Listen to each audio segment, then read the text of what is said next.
বাংলায় বিজেপি সরকার গঠনের 9 দিনের মাথায় সোমবার ছিল বিজেপি সরকারের দ্বিতীয় ক্যাবিনেট বৈঠক। সেখানে সপ্তম পে কমিশন থেকে শুরু করে ধর্মীয় ভাতা একাধিক ইস্যুতে আলোচনা হয়। সেই বৈঠকের পরে নারী ও শিশু কল্যাণ মন্ত্রী অগ্নিমিত্রা পল ঘোষণা করেন 1 জুন থেকেই মিলবে অন্নপূর্ণা ভান্ডার। প্রথম হচ্ছে নারী ও শিশু উন্নয়ন এবং সমাজ কল্যাণ বিভাগের অধীনস্থ অন্নপূর্ণা যোজনা প্রকল্পের নীতিগত অনুমোদন। 1 জুন থেকে আমাদের অন্নপূর্ণার ভান্ডার চালু করতে হবে আমাদের প্রতিশ্রুতি অনুযায়ী। সুতরাং সম্মানীয় মুখ্যমন্ত্রী সেই বিষয়ে প্রায়োরিটি ওয়াইজ এই বিষয়টিকে রাখা হয়েছে। 26-এর ভোট প্রচার মঞ্চ থেকে পদ্ম শিবিরের সংকল্পপত্রে প্রতিশ্রুতি দেওয়া হয়েছিল, ক্ষমতায় আসলে বাংলায় মহিলাদের 3000 টাকা করে দেওয়া হবে। भारतीय जनता पार्टी की सरकार हर महीने 1 से 5 तारीख के अंदर 3000 रुपया हर माता के बैंक अकाउंट में ट्रांसफर करेंगे। অনেকেরই মনে সংশয় ছিল কারা এর আওতায়। সোমবার তাও খোলসা করেন রাজ্যের নারী ও শিশু কল্যাণ মন্ত্রী অগ্নিমিত্রা পল। তিনি জানান, এতদিন পর্যন্ত যারা লক্ষ্মীর ভান্ডার পেয়েছেন তারা সকলেই পাবেন অন্নপূর্ণা ভান্ডারের 3000 টাকা। যারা যারা লক্ষ্মীর ভান্ডার পেতেন তাদেরই নাম আবার করে অন্নপূর্ণার ভান্ডার জাস্ট নামগুলো ট্রান্সফার হয়ে যাবে এই স্কিমে। না, ডাইরেক্ট ব্যাংক ট্রান্সফার হবে এবং যারা পাননি আমরা খুব শীঘ্রই একটি পোর্টাল শুরু করতে চলেছি, সেখানে তারা যারা পাননি এতদিন তারা কারা পাবেন, কিভাবে আবেদন।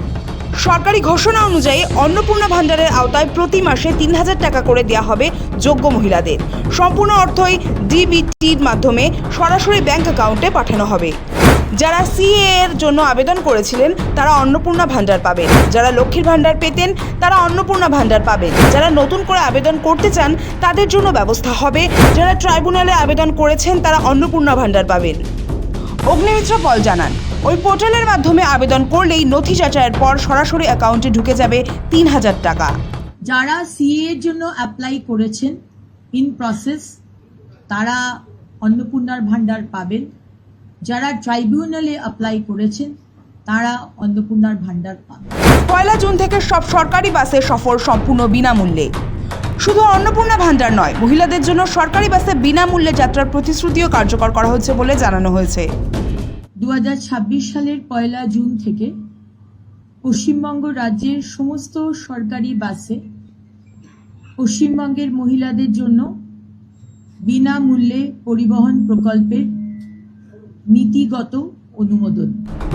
সব মিলিয়ে অন্নপূর্ণা ভান্ডার থেকে শুরু করে সপ্তম পে কমিশন, নতুন সরকারের ক্যাবিনেট বৈঠকে যখন একাধিক গুরুত্বপূর্ণ বিষয়ে শিলমোহর পড়ছে, ঠিক তখনই মহিলাদের জন্য বিনামূল্যে বাস সফরের এই বড় ঘোষণা স্বাভাবিকভাবেই রাজ্য রাজনীতিতে শোরগোল ফেলে দিয়েছে। দুয়ারে বাজেট, নজরে একাধিক জনমুখী প্রকল্প। এই মুহূর্তে বাসের সংখ্যা বাড়ানোর বিষয়ে কোনো ডিসিশন হয়নি। যা যা সরকারি বাসের কাঠামো রয়েছে, ইনফ্রাস্ট্রাকচার রয়েছে, সেটি আমরা ব্যবহার করব। এবং আপনারা জানেন যে জুন মাসে আমরা বাজেট পেশ করতে চলেছি, তারপরে অবশ্যই এটা আমাদের মাথায় আছে। আসলে বিধানসভা ভোটের পরেই মহিলাদের নিজেদের দিকে টানতে এই ফ্রি বাস রাইড নীতি অত্যন্ত কার্যকর চাল। দিল্লিতে কেজরিওয়াল সরকার বা কর্ণাটকে কংগ্রেস সরকার এই তাস খেলে বিপুল ডিভিডেন্ড পেয়েছে। এবার বাংলাতেও সেই একই পথে হেঁটে মাস্টার স্ট্রোক দিল বিজেপি সরকার। জুন মাসের বাজেটেই এই প্রকল্পের আর্থিক বরাদ্দ এবং রূপায়ণের রূপরেখা স্পষ্ট হবে। সব মিলিয়ে নতুন সরকারের দ্বিতীয় ক্যাবিনেট বৈঠকের এই সিদ্ধান্ত ঘিরে এখন রাজ্য জুড়ে জোর চর্চা। সৌভিক সান্যালের রিপোর্ট, সময় কলকাতা।